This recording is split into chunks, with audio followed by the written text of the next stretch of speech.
Third BC sixth సెమిస్టర్లో మనం ఈ క్లాస్లో ఏం చెప్పుకున్నాం అంటే డిస్ట్రిబ్యూటెడ్ సిస్టంలో issues in designing distributed operating system. ఓకేనా?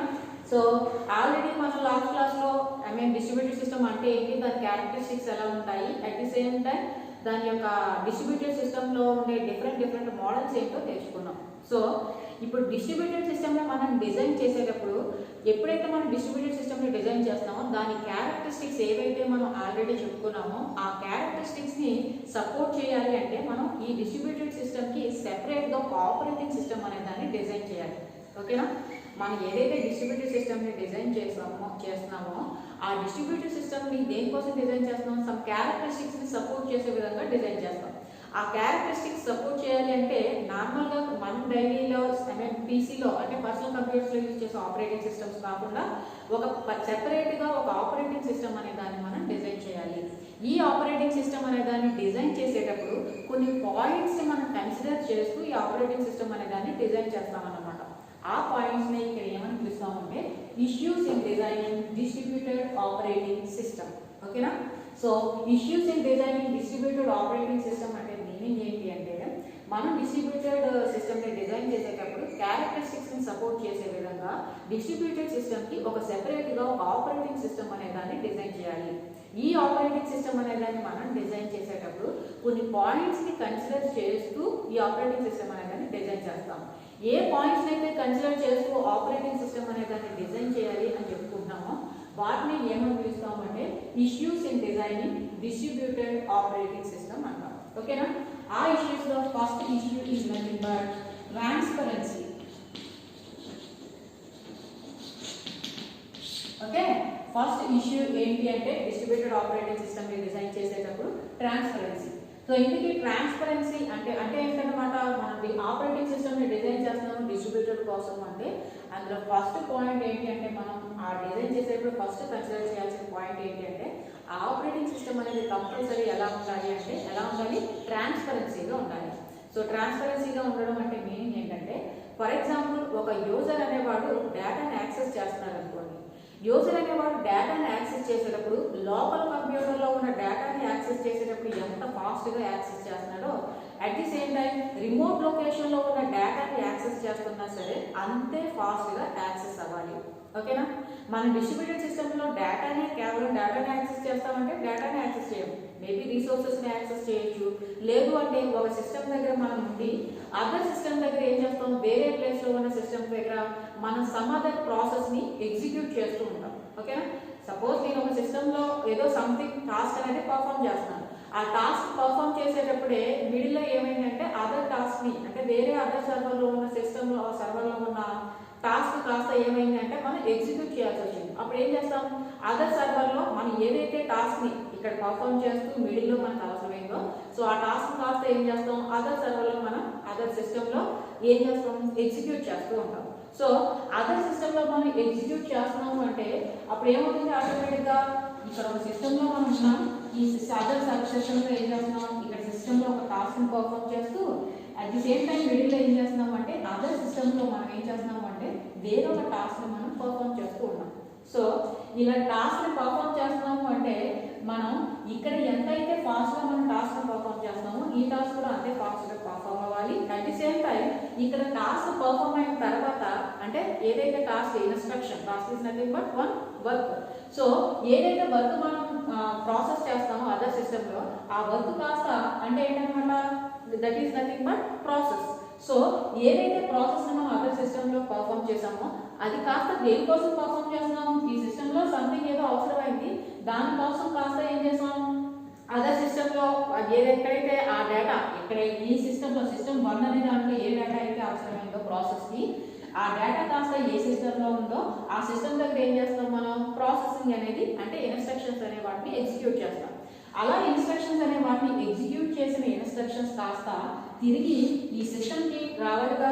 సో అలా రావాలి అంటే నేను ఏం చెప్తున్నాను, ఆల్ ఇన్స్ట్రక్షన్స్ మేబీ ప్రాసెస్ అవ్వచ్చు, డేటా అవ్వచ్చు, ఏదైనా సరే డిస్ట్రిబ్యూటెడ్ సిస్టంలో ఎలా జరుగుతుంది అంటే in the form of messages ఫామ్లో మాత్రమే జరుగుతుంది. ఓకే, అది డేటాలో పాసింగ్ అయిన ట్రాన్స్ఫర్ అయినా లేదా ప్రాసెస్ ట్రాన్స్ఫర్ అయినా సరే ఏదైనా సరే మెసేజ్ ఫామ్లో మాత్రమే జరగాలి. సో ఆల్రెడీ డిస్ట్రిబ్యూటెడ్ సిస్టంలో అన్ని సర్వర్స్ డిఫరెంట్ లొకేషన్స్లో ఉన్న సర్వర్స్ అన్ని కమ్యూనికేషన్ నెట్వర్క్ ద్వారా కనెక్ట్ చేసేసాం.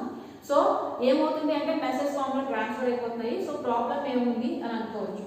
బట్ ఎప్పుడైతే డిఫరెంట్ సిస్టమ్స్ అన్నింటినీ కూడా కమ్యూనికేషన్ నెట్వర్క్ ద్వారా కనెక్ట్ చేస్తున్నామో అక్కడ మనకి కొన్ని ప్రాబ్లమ్స్ అనేవి రేజ్ అవుతాయి. ఆ ప్రాబ్లమ్స్ ఏంటి అంటే మనకి డిస్ట్రిబ్యూటెడ్ సిస్టమ్ అంటే ఏం చెప్తున్నాను, డిఫరెంట్ లొకేషన్స్ లో ఉన్న సర్వర్స్ అన్నింటినీ కూడా కమ్యూనికేషన్ నెట్వర్క్ ద్వారా ఏం చేస్తాం, ఇంటర్ కనెక్ట్ చేస్తాం. ఇలా కమ్యూనికేషన్ నెట్వర్క్ ద్వారా ఇంటర్ కనెక్ట్ చేస్తాం.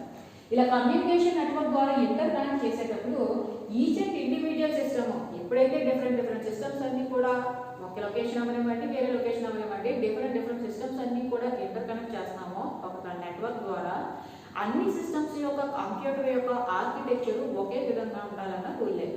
సో ఏమవుతుంది, కంపల్సరీ ఈ ఆర్కిటెక్చర్ సిస్టమ్ 1 ఉన్న ఆర్కిటెక్చర్ కి సిస్టమ్ 2 లేదా సర్వర్ 1 లో ఉన్న ఆర్కిటెక్చర్ కి సర్వర్ 2 లో ఉన్న ఆర్కిటెక్చర్ కి సర్వర్ 3 లో ఉన్న ఆర్కిటెక్చర్ కి కంపల్సరీ డిఫరెన్స్ అనేది వస్తుంది. మరి ఆర్కిటెక్చర్ లో డిఫరెన్స్ అనేది ఎలా వస్తుంది అంటే, ఆర్కిటెక్చర్ డిఫరెన్స్ అంటే ఏంటి, సపోజ్ ఈ సిస్టమ్ లో లేదా ఈ సర్వర్ లో యూజ్ చేసిన ర్యామ్ యొక్క కెపాసిటీ ఈ సర్వర్ లో యూజ్ చేసిన ర్యామ్ డిఫరెంట్ గా ఉండొచ్చు. లేదా ఈ 3 సిస్టమ్లోనే డిఫరెంట్ ర్యామ్స్ యూజ్ చేస్తున్నాం. లేదా ఈ సర్వర్లో ఉన్న ప్రాసెసర్ థర్డ్ సిస్టంలో ఉన్న ప్రాసెసర్ 3 కూడా డిఫరెంట్గా ఉండొచ్చు.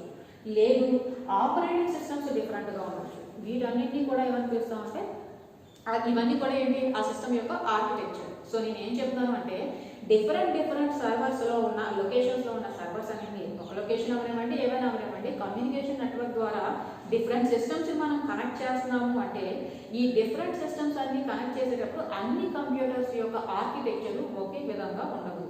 మరి ఒకే విధంగా లేదు అంటే మరి ఎప్పుడైతే ఒకే విధంగా లేదో మరి కమ్యూనికేషన్ అనేది ఒకే ఎప్పుడైతే మనం ఓవరాల్ నెట్వర్క్ ద్వారా ఎందుకు ఇంటర్ కనెక్ట్ చేస్తాం, సంథింగ్ ఏదో కమ్యూనికేషన్ కోసం. కమ్యూనికేషన్ అంటే డేటా పాసింగ్ కోసం. మరి ఒకటి సిస్టంలో ఉన్న డేటా ఇంకొక సిస్టంలోకి డేటా పాస్ అవుతుంది. ఈ కంప్యూటర్ యొక్క ఆర్కిటెక్చర్ డిఫరెన్స్ వచ్చింది అంటే ఆ డేటా కంపల్సరీ ఏమవుతుందంటే చేంజింగ్ అనేది జరుగుతుంది. ఓకేనా? ఎగ్జాంపుల్ ఏంటి అంటే, ఫర్ ఎగ్జాంపుల్ ఇది 32 బిట్ ప్రాసెసర్ అనుకోండి. ఇది సర్వర్ 1. ఈ సర్వర్ 1లో ఉన్న ప్రాసెసర్ ఏంటి అంటే 32 బిట్ ప్రాసెసర్. ఇది సర్వర్ 2. ఈ సర్వర్ 2లో ఉన్న ప్రాసెసర్ ఏంటి అంటే 64 బిట్ ప్రాసెసర్ అనుకోండి. ఓకేనా? సో నేను ఇప్పుడు ఏం చేస్తున్నాను అంటే ఒక వేరియబుల్ని సర్వర్ 1లో నేను ఇన్స్టలేట్ చేశాను. ఓకేనా? సో సర్వర్ 1లో మనం ఇన్స్టలేట్ చేసిన వేరియబుల్ ఏదైతే ఉందో అది ఆ ప్రాసెసర్ అంటే సర్వర్ 1లో ఉన్న ప్రాసెసర్ ఏమనుకున్నాం, 32 బిట్ ప్రాసెసర్ అనుకున్నాం. కాబట్టి ఇక్కడ 2 బైట్స్ అలొకేట్ అయింది అనుకోండి మెమరీ ఆ వేరియబుల్కి. ఇదే వేరియబుల్ అనేది ఈ 64 బిట్ ప్రాసెసర్ ఉన్న సిస్టంలో 4 బైట్స్ మెమరీ అలొకేట్ అవుతుంది. ఓకేనా? సేమ్ వేరియబుల్ 32 బిట్ ప్రాసెసర్ ఉన్న మెమరీలో సిస్టంలో 32 బిట్ ప్రాసెసర్ ఉన్న సర్వర్లో 2 బైట్స్ అలొకేట్ అయిన మెమరీ డేటా కాస్త సేమ్ డేటా ఈ సర్వర్ దగ్గరికి వెళ్ళేటప్పటికి ఈ సర్వర్ దగ్గర ఉన్న ప్రాసెసర్ ఏమనుకుంటున్నాం 64 bit processor. So 64 bit processor దగ్గర ఏమనుకుంటుందంటే 4 బైట్స్ అనేవి కంపల్సరీ ఆ డేటా ఆ వేరియబుల్ స్టోర్ చేయడానికి మెమరీ కావాలన్నమాట. సో దానివల్ల ఏమవుతుంది, డేటా అనేది చేంజింగ్ అనేది జరుగుతుంది. ఓకే, మన డిఫరెంట్ లొకేషన్స్ లో ఉన్న సర్వర్స్ అనేవి నేను ఇంటర్ కనెక్ట్ చేసేస్తాను కమ్యూనికేషన్ నెట్వర్క్ ద్వారా. సో మెసేజ్ అనేది పాస్ అయిపోతుంది అంటే కుదరదు. సో కంపల్సరీ సిస్టమ్ కి మధ్య కంపల్సరీ ఏం జరుగుతుందో చెప్తున్నాను, ఆర్కిటెక్చర్ అనేది డిఫరెంట్ గా ఉంటుంది. ఆర్కిటెక్చర్ అనేది డిఫరెంట్ గా ఉండడం అంటే మీనింగ్ ఏమంటున్నాను, దాని యొక్క ర్యామ్ డిఫరెంట్ గా ఉండొచ్చు ఒక సర్వర్ కి ఇంకొక సర్వర్ కి, ఆపరేటింగ్ సిస్టమ్ డిఫరెంట్ గా ఉండొచ్చు, లేదు అంటే ప్రాసెసర్ అనేది డిఫరెంట్ గా ఉండొచ్చు. ఇలా ఎప్పుడైతే ఆర్కిటెక్చర్ అనేది డిఫరెంట్ గా ఉందో ఆటోమేటిక్గా ఏమవుతుంది అంటే ఒక సిస్టమ్ నుంచి లేదా ఒక సర్వర్ నుంచి ఇంకొక సర్వర్కి డేటా పాస్ అయినప్పుడు ఆ డేటా అనేది చేంజ్ అనేది జరుగుతుంది. మరి అలా డేటా అనేది చేంజ్ అనేది జరగవచ్చు అంటే అలా డేటా అనేది చేంజింగ్ అనేది జరుగుతుంది కంపల్సరీ ఆర్కిటెక్చర్ డిఫరెన్స్ వచ్చినప్పుడు. బట్ అలా డేటా చేంజింగ్ అనేది జరిగినప్పుడు డేటా లాస్ అనేది కానీ ఎటువంటి చేంజెస్ జరగకుండా, డేటాలో ఎటువంటి చేంజెస్ జరగకుండా ఉండేటట్టుగా చూసే రెస్పాన్సిబిలిటీ ఎవరిది అంటే ఆపరేటింగ్ సిస్టమ్. ఓకేనా? సో ఆపరేటింగ్ సిస్టమ్ ఏం చేయాలన్నమాట, డిఫరెంట్ ఆర్కిటెక్చర్స్ ఉన్న సర్వర్స్ మధ్యలో కమ్యూనికేషన్ జరుగుతున్నప్పటికీ మనకి ఆటోమేటిక్గా డేటా కన్వర్షన్ కానీ లేదు అంటే లేదు అంటే ఈ ప్రాసెసర్స్ ఏమన్నా నేను ఇది 32 బిట్ ప్రాసెసర్, ఇది 64 బిట్ ప్రాసెసర్. సో ఆ ప్రాసెసర్ యొక్క క్లాక్ అసైన్ చేయడం కానీ ఈ వర్క్ అంతా కూడా ఎవరి రెస్పాన్సిబిలిటీ అంటే ఆపరేటింగ్ సిస్టమ్ యొక్క. యొక్క రెస్పాన్సిబిలిటీ. ఓకే, అండ్ అంతేకాదు మన డిఫరెంట్ ఆర్కిటెక్చర్స్ మధ్య ఉన్న ఆర్కిటెక్చర్స్ ఉన్న సర్వర్స్ మధ్య డేటా పాసింగే కాదు, మనం ఒక మెసేజ్ ఏదైతే మీరు ఒక సర్వర్ నుంచి ఇంకొక సర్వర్కి రిక్వెస్ట్ చేశారో ఆ మెసేజ్ని కాస్త ప్రాసెస్ చేసిన తర్వాత తిరిగి ఏదైతే మెసేజ్ అనేది ఆ సర్వర్కి వస్తుందో ఈ మెసేజ్ ట్రాన్స్ఫర్ అయ్యేటప్పుడు కూడా కంపల్సరీ మెసేజ్ అనేది ఎగ్జాక్ట్గా వెళ్ళిపోయే పాసిబిలిటీ అనేది ఉండకపోవచ్చు. అంటే మీనింగ్ ఏంటంటే మెసేజ్ అనేది లాస్ అయ్యే ఛాన్సెస్ కూడా ఉండొచ్చు. మరి మెసేజ్ అనేది లాస్ అయ్యే ఛాన్స్ ఎప్పుడు వస్తుంది అంటే మేబీ నెట్వర్క్ ట్రాఫిక్ వల్ల మెసేజ్ అనేది లాస్ అవ్వచ్చు. అంటే సపోజ్ ఈ సిస్టమ్ 1 ఉంది, ఈ సిస్టమ్ 1 దగ్గర నెట్వర్క్ ట్రాఫిక్ అనేది లేదనుకోండి, ఈ సిస్టమ్ 2 అనేది బిజీగా ఉంది, సో ఇక్కడ నెట్వర్క్ ట్రాఫిక్ అనేది హెవీగా ఉంది. ఓకేనా, సో ఏమవుతుంది అంటే ఈ సిస్టమ్ 1 దగ్గర నెట్వర్క్ ట్రాఫిక్ ఎక్కువ లేదు కాబట్టి ఏదైతే డేటాను మనం యాక్సెస్ చేస్తున్నామో సిస్టమ్ 1 నుంచి ఆటోమేటిక్గా డేటా అనేది ఫాస్ట్గా యాక్సెసింగ్ అనేది జరిగిపోతుంది. నేనేం చెప్పినాను, సర్వర్ 2 ఏదైతే ఉందో సిస్టమ్ 2 ఏదైతే ఉందో అక్కడ ట్రాఫిక్ అనేది అంటే నెట్వర్క్ ట్రాఫిక్ యూజ్ చేసే యూజర్స్ నెంబర్ ఆఫ్ యూజర్స్ అనేవాళ్ళు ఎక్కువగా ఉన్నారు. అప్పుడు ఆటోమేటిక్గా ఏమవుతుంది, నెట్వర్క్ ట్రాఫిక్ ఎక్కువగా ఉంది. నెట్వర్క్ ట్రాఫిక్ ఎక్కువగా ఉందంటే ఆటోమేటిక్గా ఏమవుతుంది, డేటా ట్రాన్స్ఫర్ అనేది స్లో అవుతుంది. ఓకే, సో ఈ విధంగా ఏమవచ్చు, మెసేజ్ అనేది డిలే అవ్వచ్చు. At the same time message డిలేనే కాదు, మెసేజ్ అనేది ఏమవ్వచ్చు అంటే డిలేతో పాటు ఆ మెసేజ్ అనేది డిలీట్ కరప్షన్ కూడా అవ్వచ్చు. సో అంటే మీనింగ్ ఏంటంటే ఫర్ ఎగ్జాంపుల్ ఒక మెసేజ్ అనేది నెట్వర్క్ ట్రాఫిక్ వల్ల స్లో అవ్వచ్చు, లేదు అంటే కనుక సపోజ్ ఈ సర్వర్ ఫెయిల్ అయింది అనుకోండి, సర్వర్ అనేది కంపల్సరీ ఏమవచ్చు ఒక్కొక్కసారి ఫెయిల్ అవ్వచ్చు. మరి సర్వర్ ఫెయిల్ అయిందంటే ఆటోమేటిక్గా మెసేజ్ అనేది ఏమవుతుంది, రిసీవ్ చేసుకున్న మెసేజ్ కానీ మనం సెండ్ చేసిన మెసేజ్ కానీ దానికి వెళ్ళకపోవచ్చు. సో ఒక మెసేజ్ అనేది డిలే అవ్వచ్చు, మెసేజ్ అనేది అసలు డిలే కాదు, ఓవరాల్గా ఆ మెసేజ్ అనేది రిసీవ్ కానీ సెండ్ కానీ జరగకుండా ఉండొచ్చు. సో ఇటువంటి రిసీవ్ కానీ సెండ్ కానీ జరగలేదు అంటే మనం ఆల్రెడీ క్యారెక్టరిస్టిక్స్లో ఒక క్యారెక్టరిస్టిక్ చెప్పుకున్నాం. ఏంటా క్యారెక్టరిస్టిక్, ఫాల్ట్ టాలరెన్స్ అని. ఓకేనా, సో దీనివల్ల ఏమవుతుంది అంటే సో ఎప్పుడైతే మనం ఒక మెసేజ్ అనేది లేట్గా డిలే అవుతుందో, లేదు అంటే ఆ మెసేజ్ అనేది డిలీట్ అయిందో, ఏ సర్వర్ దగ్గర అయితే మెసేజ్ అనేది డిలీట్ అయిందో, లేదు మెసేజ్ డిలే అయిందో వాటన్నిటిని కూడా చెక్ చేసే రెస్పాన్సిబిలిటీ కానీ అలా డిలే అనేది జరగకుండా చూసుకునే రెస్పాన్సిబిలిటీ కానీ లేదా డిలే జరిగినప్పుడు తీసుకునే ప్రికాషన్స్ యొక్క రెస్పాన్సిబిలిటీ కానీ అంతా కూడా ఎవరి వర్క్ అంటే ఆపరేటింగ్ సిస్టమ్ వర్కే. ఓకే, మొత్తం అంతా కూడా ఎవరి రెస్పాన్సిబిలిటీలో ఉండాలి అంటే ఆపరేటింగ్ సిస్టమ్ యొక్క అండర్టేకింగ్లో మాత్రమే ఉండాలి. సో మనం డిజైన్ చేసేటప్పుడు ఎప్పుడు కూడా సో ఇవన్నీ కూడా ఎందుకోసం అంటే ఒక యూజర్ అనేవాడు కంపల్సరీ ఒక టాస్క్ని పర్ఫామ్ చేస్తున్నారు అంటే నేను రిమోట్ లొకేషన్లో అంటే ఎక్కడో ఉన్న సర్వర్ నుంచి డేటాని యాక్సెస్ చేస్తున్నానా, లేదు అంటే లోకల్ సర్వర్ నుంచి అంటే లోకల్ సిస్టమ్ ఏదైతే ఉందో అక్కడి నుంచి డేటా యాక్సెస్ చేస్తున్నానా, నేను డేటా యాక్సెస్ చేసేటప్పుడు ఎటువంటి ప్రాబ్లం అయినా అరైజ్ అయిందా, సో నా మెసేజ్ అనేది ఇన్ కేస్ కరెక్ట్ అయితే ఏం జరుగుతుంది అన్న విషయాలు ఏమి యూజర్ ఎవరైతే ఉన్నాడో వాడికి తెలియకూడదు. వాడి వరకు వాడి టాస్క్ అన్ని కూడా పర్ఫామ్ చేస్తూ అట్ ది సేమ్ టైంలో పర్ఫార్మెన్స్ అనేది జరిగిపోతూ ఉండాలి. సింపుల్గా చెప్పాలంటే ఫర్ ఎగ్జాంపుల్ మనం ఏటీఎం అందరం యూజ్ చేస్తూ ఉంటాం. ఇలా ఏటీఎం యూజ్ చేసేటప్పుడు సపోజ్ నేను ఎస్బీఐ ఏటీఎం యూజ్ చేస్తున్నాను అనుకోండి, ఎస్బీఐ ఏటీఎం యూజ్ చేసేటప్పుడు సపోజ్ నేనంటే ఎస్బీఐ అకౌంట్ వాడాలి, సో ఎస్బీఐ ఏటీఎం దగ్గరికి వెళ్ళాను, నేను మనీ విత్డ్రా చేయడానికి కార్డ్ ఇన్సర్ట్ చేశాను, నా డీటెయిల్స్ అన్ని ఇచ్చాను. మనం ఎప్పుడైతే కార్డ్ ఇన్సర్ట్ చేసి డీటెయిల్స్ అనేవి ఇస్తామో అవన్నీ కూడా ఎక్కడికి వెళ్తాయి, ఆ ఎస్బీఐ యొక్క బ్యాంక్ యొక్క ఐడి సర్వర్ దగ్గరికి వెళ్తాయి. ఓకేనా, మనం ఎప్పుడైతే ఆ account card pin number insert చేస్తామో అది వెంటనే ఏం చేస్తుంది, మనం ఆ కార్డు హోల్డర్స్ అథెంటికేటెడ్ హోల్డర్స్ అవునా కాదా అనేది ఎవరు చెక్ చేస్తారు, ఫైల్ సర్వర్ అనేది చెక్ చేస్తుంది. ఎందుకు ఏటీఎం పిన్ కోసం మనీ డ్రా చేయడానికి మాత్రమే. సో ఈ వెంటనే మీరు ఎప్పుడైతే కార్డు ఇన్సర్ట్ చేసి పిన్ నెంబర్ ఇన్సర్ట్ చేశారో వెంటనే మీ డీటెయిల్స్ అన్ని ఎక్కడి నుంచి తెచ్చుకుంటుంది, అది ఫైల్ సర్వర్ నుంచి తెచ్చుకుంటుంది. సో అథెంటికేటెడ్ యూజర్ అని మనం కరెక్ట్ పిన్ నెంబర్ ఇచ్చేస్తాం కాబట్టి ఆటోమేటిక్గా అథెంటికేటెడ్ యూజర్ అని చెప్పి అది మన ట్రాన్సాక్షన్స్ ఏం కావాలో చూపిస్తుంది. సో మీరు బ్యాలెన్స్ డ్రా చేయాలనుకుంటారు, మీరు బ్యాలెన్స్ డ్రా చేయాలనుకున్నప్పుడు మీ బ్యాలెన్స్ ఇన్ఫర్మేషన్ అంతా ఎక్కడ ఉంటుంది, మళ్ళీ డేటాబేస్ సర్వర్లో ఉంది. ఓకేనా, సో మనం డ్రా చేయాలి అని అనుకున్నంత మాత్రం మనకు బ్యాలెన్స్ వచ్చేది కదా. సో కంపల్సరీ ఉండాలి మన అకౌంట్లో మనీ అనేది ఉండాలి. సో వెంటనే ఏం చేస్తుంది, బ్యాలెన్స్ మనం విత్డ్రా చేయాలి, నా అకౌంట్లో ఎటువంటి మనీ లేదు కానీ నేను 10,000ని విత్డ్రా చేయడానికి ట్రై చేస్తున్నాను. మరి 10,000ని విత్డ్రా చేయడానికి ట్రై చేస్తాను, కరెక్ట్ అథెంటికేటెడ్ యూజర్నే కదా అనేది 10,000 ఏం మనకి ఇచ్చేదిగా. సో అది మళ్ళీ వెంటనే ఏటీఎం నుంచి ఏటీఎం నుంచి ఏమవుతుంది, మెసేజ్ అనేది డేటాబేస్ సర్వర్కి వెళ్తుంది. ఆ డేటాబేస్ సర్వర్లో ఏమవుతుంది, మన అకౌంట్లో మనకి అమౌంట్ ఉందా లేదా చెక్ చేస్తుంది. అంటే మనం డ్రా చేసే అమౌంట్ ఏదైతే ఉందో దానికి సఫిషియెంట్గా బ్యాలెన్స్ ఉందా లేదా చెక్ చేస్తుంది. సో వెంటనే ఏమవుతుంది, బ్యాలెన్స్ ఉంది అంటే కనుక దీనికి తిరిగి మెసేజ్ అనేది వస్తుంది. ఆటోమేటిక్గా బ్యాలెన్స్ ఉంది అంటే అప్పుడు మనం అమౌంట్ అనేదాన్ని డ్రా చేయడానికి అది అలౌ చేస్తుంది అనమాట. సో ఇక్కడ డేటాని మనం అథెంటికేటెడ్ యూజర్ అవునా కాదా చెక్ చేయడానికి ఫైల్ సర్వర్కి వెళ్ళింది, అమౌంట్ని డ్రా చేయడానికి డేటాబేస్ సర్వర్కి వెళ్ళింది. మరి ఈ విషయాలన్నీ మనకి డ్రా చేసే పర్సన్ ఎవరైతే యూజర్ ఉన్నాడో వాడికి తెలుస్తాయా? వాడికి అవేమీ తెలియదు. జస్ట్ వాడు కార్డ్ ఇన్సర్ట్ చేస్తాడు, విత్ ఇన్ సెకండ్స్లో వెంటనే pin number and pin number ఎప్పుడైతే ఇచ్చేసామో విత్ ఇన్ సెకండ్స్లో మనకి బ్యాలెన్స్ అంటూ ఉంటే కనుక క్యాష్ అనేది వచ్చేస్తుంది. మరి బ్యాక్ సైడ్ జరిగే విషయాలన్నీ ఏంటంటే ఇవన్నీ కూడా జరుగుతాయి. ఇవన్నీ వాడికి తెలుస్తాయంటే తెలియదు. అండ్ అంతేకాదు, నేను ఎస్బీఐ అకౌంట్ వాడాలని ఎస్బీఐ ఏటీఎంకి ఏమీ వెళ్ళను కదా. నా దగ్గరలో నేను ఉన్న లొకేషన్కి దగ్గరలో ఏదైతే ఏటీఎం ఉందో ఆ ఏటీఎంకి వెళ్ళి అక్కడి నుంచి, అంటే సపోజ్ నేను ఎస్బీఐ ఏటీఎం అకౌంట్ వాడాలని, బట్ నాకు దగ్గరలో యూనియన్ బ్యాంక్ ఏటీఎం ఉందనుకోండి, ఏటీఎం అవైలబుల్గా ఉందనుకోండి, అక్కడికి వెళ్ళి మనీ డ్రా చేస్తాను.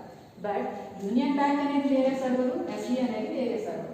కానీ మనం ఏం చేస్తున్నాం, యూనియన్ బ్యాంక్ నుంచి ఎస్బీఐ అకౌంట్లో ఉన్న మనీని కాస్త డ్రా చేస్తాం. అంటే ఇక్కడ ఏమవుతున్నాయి, రెండు సర్వర్లు కమ్యూనికేట్ అవుతుంది. ఓకే, మరి మనం యూజ్ చేసే యూనియన్ బ్యాంక్ సర్వర్ అయితే యూనియన్ బ్యాంక్ సర్వర్ మళ్ళీ మన డీటెయిల్స్ అన్ని కూడా ఎక్కడి నుంచి చెక్ చేసుకుంటుంది, అది ఎస్బీఐ యొక్క ఆ సర్వర్ నుంచి చెక్ చేసుకుంటుంది. అంటే అక్కడ రెండు సర్వర్లు కమ్యూనికేట్ అవుతున్నాయి. అండ్ మనం అథెంటికేటెడ్ అవునా కదా చెక్ చేస్తుంది. అథెంటికేటెడ్ అయినంత మాత్రం మనీ ఇచ్చేది, మన అకౌంట్లో బ్యాలెన్స్ ఉందా లేదా చెక్ చేస్తుంది. బ్యాక్ సైడ్ ఇన్ని ప్రాసెస్లు జరుగుతాయి. మరి ఇన్ని ప్రాసెస్లు జరుగుతున్నాయి అంటే మనం ఎప్పుడైతే ఏటీఎంని యూజ్ చేస్తామో అవన్నీ మనకు తెలుస్తాయా? ఏమి తెలియదు. మనకి విత్ ఇన్ సెకండ్స్లో అన్నీ కూడా ఎగ్జిక్యూట్ అయిపోతూ ఉంటాయి. సో ఎందుకు ట్రాన్స్పరెన్సీ అంటే మీనింగ్ ఏంటి అంటే, మనం ఏదైతే యూజర్ అనేవాడు ఉన్నాడో యూజర్కి ఎప్పుడు కూడా వాడు యాక్సెస్ చేసే డేటా అనేది లోకల్ సిస్టమ్ నుంచి యాక్సెస్ చేస్తున్నామా లేదా రిమోట్ సిస్టమ్ నుండి యాక్సెస్ చేస్తున్నామా, లేదు మెసేజ్ అనేది కంపల్సరీ మనం ఏదైతే యాక్సెస్ చేస్తామో ఆ మెసేజ్ అనేది ఎగ్జాక్ట్గా మనకు వచ్చేయాలన్న రూల్ లేదు. నెట్వర్క్ ట్రాఫిక్ వల్లనో లేదా సమ్ అదర్ రీజన్ వల్లనో ఆ మెసేజ్ డిలే అవ్వచ్చు. ఇలా డిలే అయినప్పుడు సమ్ మెసేజెస్ ఎప్పుడైతే మనకి డిలే అవుతున్నాయో ఆ మెసేజెస్ని కూడా ఆపరేటింగ్ సిస్టమ్ ఏం చేయాలి అంటే, ఎప్పుడైతే ఏ సర్వర్ దగ్గర ట్రాఫిక్ ఎక్కువగా ఉందో ఆ సర్వర్ దగ్గర ఉన్న మెసేజ్ అనేది ఎప్పుడైతే డిలే అవుతుందో ఆటోమేటిక్గా అది డిలే అవ్వకుండా ఏం చేస్తుందంటే ఆ మెసేజ్ని కాస్త ప్యాకెట్స్ ఫామ్లో డివైడ్ చేస్తుంది. ఓకేనా, ఈ ప్యాకెట్స్ ఫామ్లో డివైడ్ చేసిన మెసేజ్ కాస్త ఏం చేయాలి, ఎవరైతే రిసీవర్ ఉన్నాడో ఆ రిసీవర్ దగ్గరికి పంపించాలి. మరి ఈ ప్యాకెట్స్ ఫామ్లో డివైడ్ అయిన ఈ ప్యాకెట్స్ అని మెసేజ్ అంతా కూడా తిరిగి ఈ సిస్టమ్ దగ్గరికి వచ్చినప్పుడు ఆటోమేటిక్గా మళ్ళీ ఏమవ్వాలి, మనం ఏ ఆర్డర్లో అయితే పంపించామో అదే ఆర్డర్లో రిసీవర్ దగ్గర కూడా రిసీవ్ చేసుకోవాలి. మరి ఒక ప్యాకెట్ అనేది లేట్గా వెళ్ళొచ్చు, ఒక ప్యాకెట్ అనేది ఫాస్ట్గా వెళ్ళొచ్చు. సో తిరిగి రిసీవర్ సిస్టమ్ దగ్గరికి వచ్చిన తర్వాత మళ్ళీ ఆ మెసేజ్ అనేది తిరిగి ఆర్డర్ ఫామ్లో ప్లేస్ చేసి ఆ రిసీవర్ సిస్టంలో ఎవరైతే యూజర్ ఉన్నారో వాడికి తిరిగి పంపించాలి.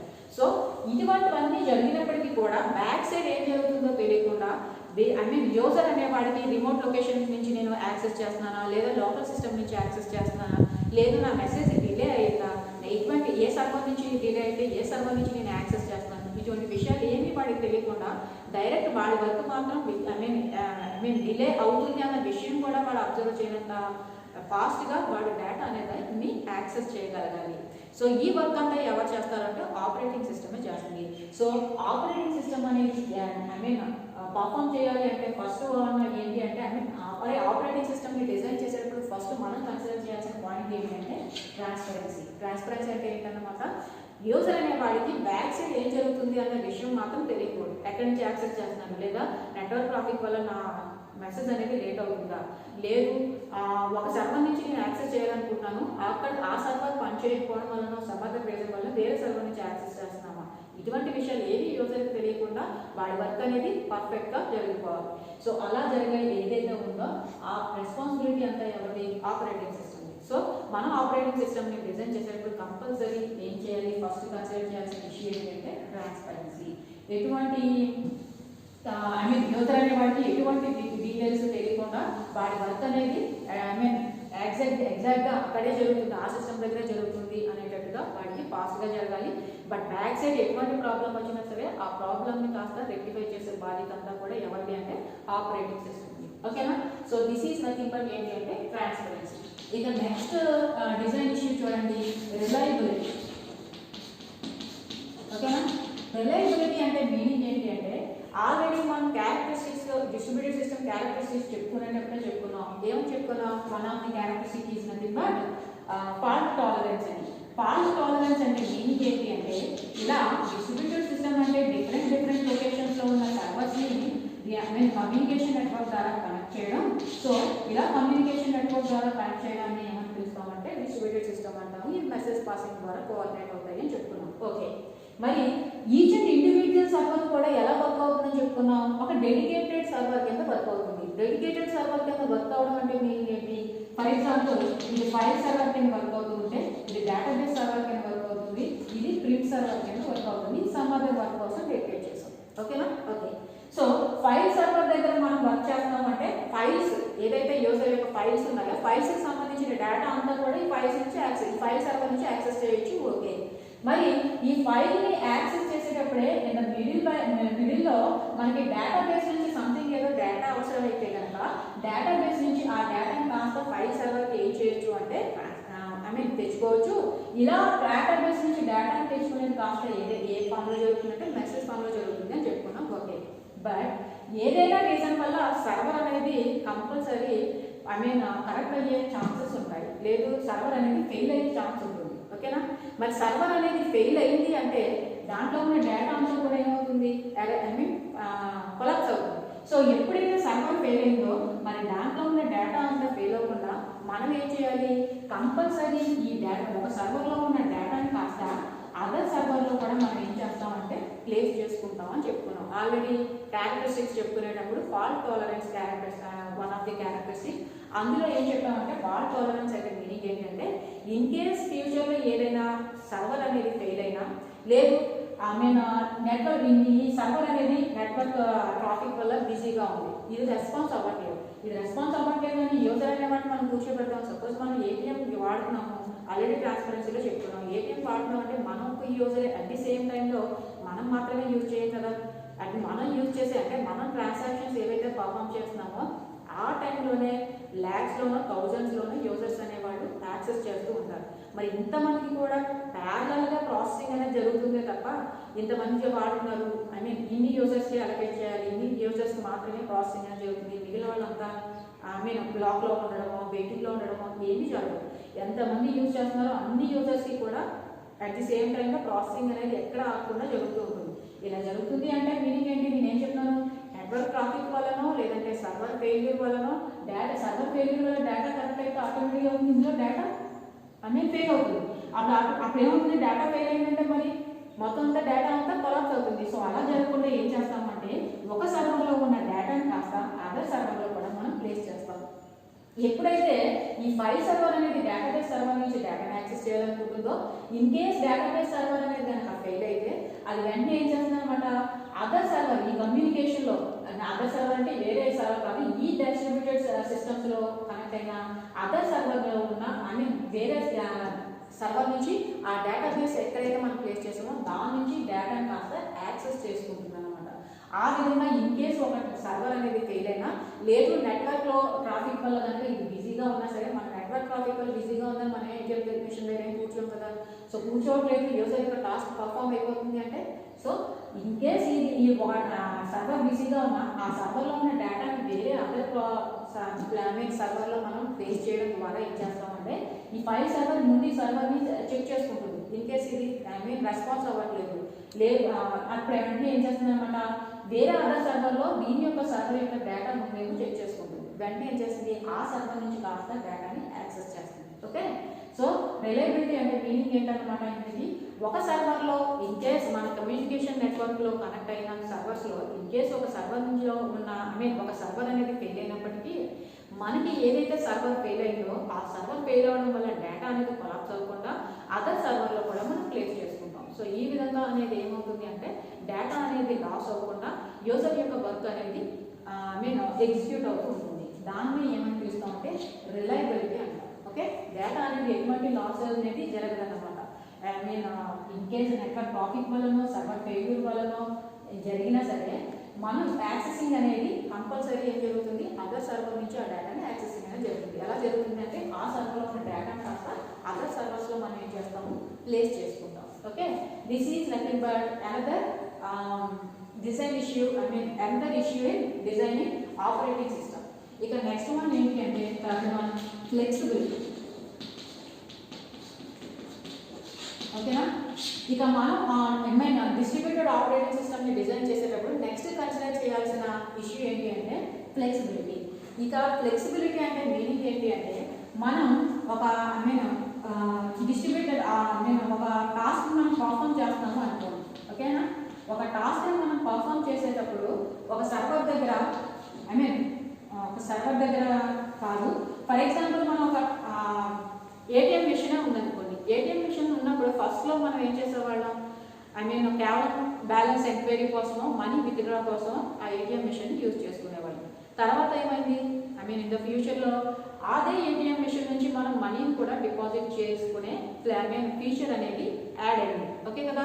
సో సేమ్ మిషనే, దాన్ని ఏమీ మార్చలేదు, కాకపోతే ఏం చేశారు, ఎడిషనల్గా ఇంకొక ఫీచర్ అనే దానికి యాడ్ చేశారు. సో ఇందుకే ఫ్లెక్సిబిలిటీ అంటే మీనింగ్ ఏంటంటే మనం ఒకసారి ఒక డిస్ట్రిబ్యూటెడ్ ఆపరేటింగ్ సిస్టమ్ని డిజైన్ చేసేసిన తర్వాత, అంటే డిస్ట్రిబ్యూటెడ్ సిస్టమ్ని డిజైన్ చేసేసిన తర్వాత, ఆపరేటింగ్ సిస్టమ్ని కాదు డిస్ట్రిబ్యూటెడ్ సిస్టమ్ని డిజైన్ చేసేసిన తర్వాత ఇన్ కేస్ న్యూ చేంజెస్ ఏమైనా వస్తే కనుక, అంటే న్యూ ఫీచర్స్ ఏమైనా యాడ్ చేయాల్సి వస్తే ఆ న్యూ ఫీచర్స్ని యాడ్ చేసే దాన్ని ఏదైతే ఉందో దాన్ని యాక్సెప్ట్ చేసే విధంగా మనం ఆపరేటింగ్ సిస్టమ్ అనే దాన్ని డిజైన్ చేయాలి, ఓకే.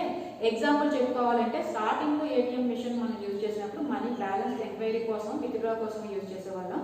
దాని తర్వాత కొత్త ఫీచర్ ఏమి యాడ్ చేసేవారు, క్యాష్ని అదే ఏటీఎం మిషన్ నుంచి మనీని కూడా మనం మన అకౌంట్లోకి డిపాజిట్ చేసుకోవచ్చు. సో అది న్యూ ఫీచర్ వచ్చింది. సో ఇలా న్యూ ఫీచర్ ఏదైతే ఉందో కంపల్సరీ ఒక సిస్టమ్ని మనం డిజైన్ చేసాము అంటే ఎడిషనల్ ఫీచర్స్ అనేవి ఎప్పటికప్పుడు చేంజెస్ అనేవి వస్తూ ఉంటాయి. ఆ చేంజెస్ అన్నింటినీ కూడా మనం కంపల్సరీ ఆ సిస్టమ్కి యాడ్ చేయాలి. ఇలా చేంజెస్ అన్ని యాడ్ చేసినాము అంటే ఆ చేంజెస్ అన్నింటినీ సపోర్ట్ చేసే విధంగా మనం ఆపరేటింగ్ సిస్టమ్ అనే దాన్ని డిజైన్ చేయాలి. అలా చేంజెస్ అనేవి సపోర్ట్ చేసే విధంగా ఆపరేటింగ్ సిస్టమ్ని డిజైన్ చేయాలి అంటే ఆపరేటింగ్ సిస్టమ్ని మనం డిజైన్ చేసేటప్పుడే ఈ చేంజెస్కి కన్వీనియంట్గా ఉండేటట్టుగా మన ఇన్స్ట్రక్షన్స్ అన్నింటినీ కూడా ఫామ్ చేస్తూ ఆ ఆపరేటింగ్ సిస్టమ్ అనే దాన్ని డిజైన్ చేయాలన్నమాట. ఎందుకోసం అంటే ఒక సిస్టమ్ని మనం డిజైన్ చేసినప్పుడు కంపల్సరీ ఫ్యూచర్లో ఏమవుతుంది, న్యూ చేంజెస్ అనేవి కంపల్సరీ దానికి యాడ్ చేస్తూ ఉండాలి. కొత్తగా మనం మనీని డిపాజిట్ చేసే ఫీచర్ ఏదైతే ఉందో అది వచ్చింది కదా అని మళ్ళీ మొదటి నుంచి కూడా సిస్టమ్ అంతా డిజైన్ చేయం కదా. ఆ బ్యాలెన్స్ ఎంక్వైరీ కానీ బ్యాలెన్స్ విత్డ్రా కానీ అలానే ఉంటాయి. దానికి కాస్త డిపాజిట్ అనే ఫీచర్ని కాస్త యాడ్ చేస్తామంటే. సో ఏదైనా న్యూ ఫీచర్ని యాడ్ చేసినప్పుడు ఆ న్యూ ఫీచర్ని యాడ్ చేసే విధంగా ఆపరేటింగ్ సిస్టమ్ సపోర్ట్ చేసే విధంగా మనం డిస్ట్రిబ్యూటెడ్ ఆపరేటింగ్ సిస్టమ్ అనే దాన్ని డిజైన్ చేయాలి. That is nothing but flexible అంటే ఏంటన్నమాట, న్యూ చేంజెస్ ఏమైనా వస్తూ ఉంటే కనుక ఆ న్యూ చేంజెస్ని మనం మన సిస్టమ్కి యాడ్ చేసే విధంగా సపోర్ట్ చేసే విధంగా మనం ఆపరేటింగ్ సిస్టమ్ అనే దాన్ని డిజైన్ చేయాలి, ఓకే. సో ఫస్ట్ ఏం చెప్పుకున్నాం, design issues in distributed operating సిస్టమ్లో ట్రాన్స్పరెన్సీ, రిలయబిలిటీ, నెక్స్ట్ వన్ ఏంటంటే ఫ్లెక్సిబిలిటీ. ఇక నెక్స్ట్ వన్ ఏంటంటే స్కేలబిలిటీ. స్కేలబిలిటీ అంటే మీనింగ్ ఏంటి అంటే డిస్ట్రిబ్యూటెడ్ ఆపరేటింగ్ సిస్టమ్ యొక్క స్కేల్ని ఇంక్రీజ్ చేయడాన్ని ఏమో చూస్తాం అంటే స్కేలబిలిటీ అంటాం. స్కేల్ని ఇంక్రీజ్ చేయడం అంటే మీనింగ్ ఏంటి అంటే ఫర్ ఎగ్జాంపుల్ నా దగ్గర ఒక సర్వర్ ఉంది. ఈ సర్వర్లో ప్రజెంట్ 4 సిస్టమ్స్ ఉన్నాయి, 1 2 3 4, ఓకేనా. సో ఈ సర్వర్లో 4 సిస్టమ్స్ నేను కనెక్ట్ చేశాను. బట్ ఫ్యూచర్లో ఏమైంది అంటే ఇంకొక సిస్టమ్ని కూడా కనెక్ట్ చేయాల్సి వచ్చింది. అంటే యూజ్ చేసే యూజర్స్ అనేవాళ్ళు ఎక్కువయ్యారు. సో ఏం చేస్తామంటే ఇంకొక సిస్టమ్ని కూడా మనం కనెక్ట్ చేస్తాం. సో 4 సిస్టమ్స్ని కనెక్ట్ చేసినప్పుడు ఈ సర్వర్ అనేది ఎంత ఫాస్ట్గా వర్క్ అవుతుందో మనం ఈ నెక్స్ట్ ఇంకొక సిస్టమ్ని యాడ్ చేసినా, ఒకటి అవనివ్వండి 2 అవనివ్వండి, ఎన్ని అవసరమైతే అన్ని సిస్టమ్స్ని యాడ్ చేసినా సరే అంతే ఫాస్ట్గా ఆ సర్వర్ అనేది ఆ సిస్టమ్ అనేది వర్క్ అవుతుంది, ఆ ప్రాసెసింగ్ అనేది జరగాలి. అలా జరిగేటట్టుగా చేయడానికి మనం చూస్తామంటే స్కేలబిలిటీ అంటాం, ఓకేనా. మన 4 సిస్టమ్స్ని ముందుగా 4 సిస్టమ్స్ని కనెక్ట్ చేసిన సర్వర్ అనేది ఎంత ఫాస్ట్గా వర్క్ అయిందో తర్వాత మీరు 5th సిస్టమ్ యాడ్ చేసినా సరే ఆ సర్వర్ యొక్క వర్కింగ్ అనేది అంతే ఫాస్ట్గా ఉండాలి. అలా ఉండేటట్టు, అలా సపోర్ట్ చేసేటట్టు మనం ఆపరేటింగ్ సిస్టమ్ అనే దాన్ని ఏం చేయాలి, డిజైన్ చేయాలి, okay. So this is nothing but another property. ఇక నెక్స్ట్ వన్ ఏంటంటే హెటెరోజెనిటీ. హెటెరోజెనిటీ అంటే మీనింగ్ ఏంటి అంటే నేనేం చెప్తున్నాను, ఒక డిస్ట్రిబ్యూటెడ్ సిస్టమ్ని మనం కనెక్ట్ చేసినప్పుడు ఎస్టాబ్లిష్ చేసినప్పుడు ఇలా ఎస్టాబ్లిష్ చేసిన డిస్ట్రిబ్యూటెడ్ సిస్టమ్ లో ఈచ్ అండ్ ఎవ్రీ సిస్టమ్ కూడా ఒకే ఆర్కిటెక్చర్ ని కలిగి ఉండదు. డిఫరెంట్ ఆర్కిటెక్చర్స్ ని కలిగి ఉంటుంది.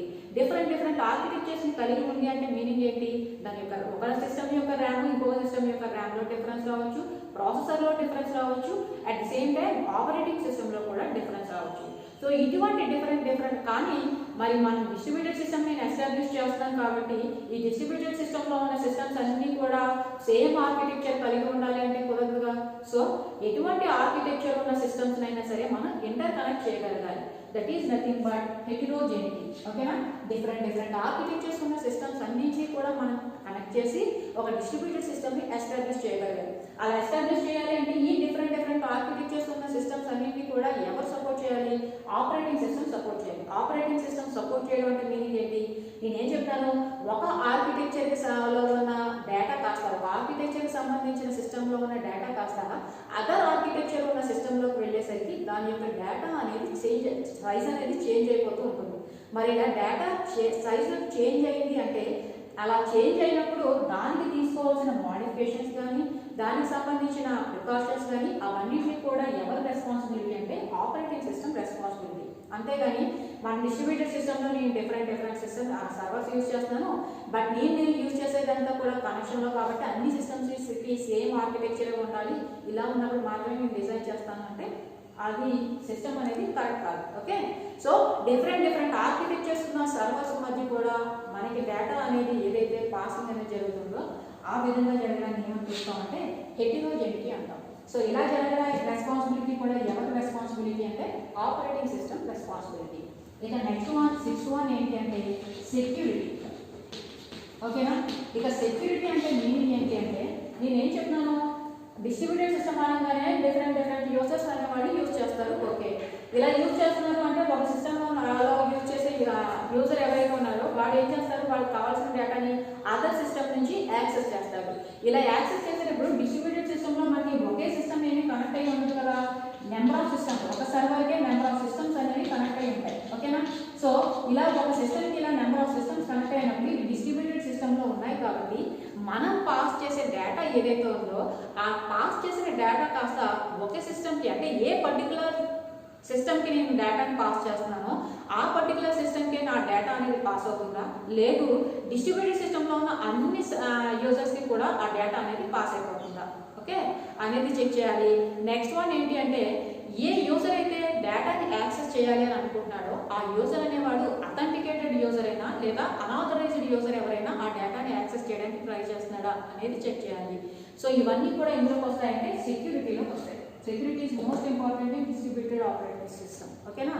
సో డిస్ట్రిబ్యూటెడ్ ఆపరేటింగ్ సిస్టమ్ అనగానే డిఫరెంట్ సర్వర్స్ యూజ్ చేస్తాము, ఆ సర్వర్స్కి డిఫరెంట్ క్లయింట్స్ని కనెక్ట్ చేస్తాము. ఓకే, బట్ మరి ఇవన్నీ కూడా కమ్యూనికేషన్ నెట్వర్క్ ద్వారా కనెక్షన్లో ఉన్నాయి కాబట్టి ఒక సర్వర్లో ఉన్న డేటా అనేది ఏదైతే పర్టికులర్ క్లయింట్కి పాస్ అవుతుందో ఆ క్లయింట్కే పాస్ అవుతుందా, లేదు ఆ కనెక్షన్లో ఉన్న అందరి క్లయింట్స్కి కూడా అంటే అందరి యూజర్స్కి కూడా పాస్ అయిపోతుందా, మేబీ అలా కూడా జరగచ్చు కదా. సో అలా జరగకుండా చూడడం అనేది ఎవరి responsibility?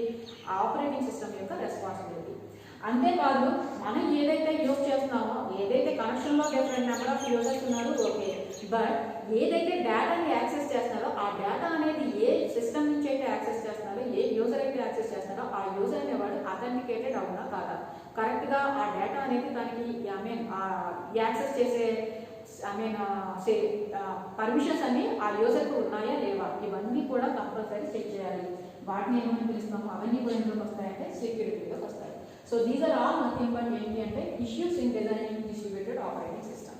So issues in designing distributed operating system అంటే ఏం చెప్తున్నాను, మనం డిస్ట్రిబ్యూటెడ్ సిస్టమ్ని డిజైన్ చేసేటప్పుడు వాటి క్యారెక్టరిస్టిక్స్ని సపోర్ట్ చేసే విధంగా మనం సెపరేట్గా ఒక ఆపరేటింగ్ సిస్టమ్ అనే దాన్ని కంపల్సరీ డిజైన్ చేయాలి.